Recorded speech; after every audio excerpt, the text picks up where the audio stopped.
महाराज बुलाकर अपने पास बैठाए और सभा बीच मंत्री से पूछे कि मंत्री, आपने भोजन कर लिया? मंत्री ने कहा कि हाँ महाराज। तो बताओ भोजन कैसी लगी आपको, उसका स्वाद कैसा रहा? मंत्री ने कहा कि महाराज मैं क्या बताऊं, मुझे तो एक ही चीज याद आ रहा है।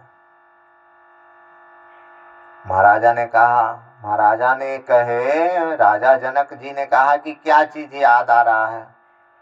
तो महाराज, फांसी के सिवा मुझे कोई टेस्ट याद नहीं आ रहा है।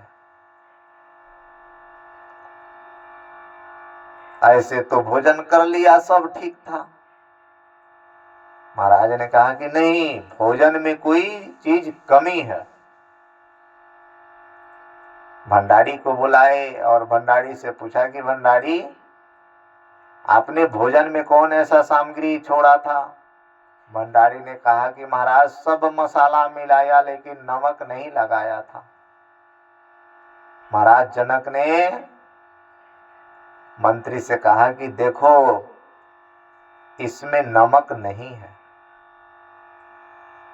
उसी प्रकार आप कैसे कह रहे हो कि बस कल सुबह से मुझे एक ही चीज याद है कि महाराज हमें कल फांसी देने वाले हैं।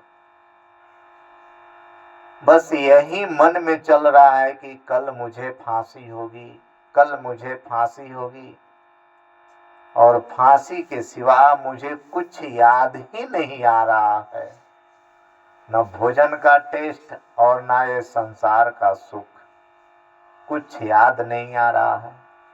मुझे तो बस एक ही चीज याद है कि कल 1 बजे मुझे फांसी होगी। महाराज जनक ने कहा कि देखो मंत्री, तुम्हारे सवाल का जवाब मिल गया, तुम्हारे सवाल का जवाब मिल गया। जैसे तुमने कहा कि फांसी के सिवा ये संसार की सुख और भोजन का टेस्ट मुझे कोई चीज समझ नहीं आ रहा है, उसी प्रकार इस जनकपुर में राज पाट चलाते हुए भगवान के सिवा मुझे कुछ याद नहीं आता है। तब मेरा नाम प्रजाजन में विदेह कहा जाता है। मैं सब कुछ करता हूं, लेकिन मेरा मन हमेशा भगवान के नाम जप में लगी रहती है।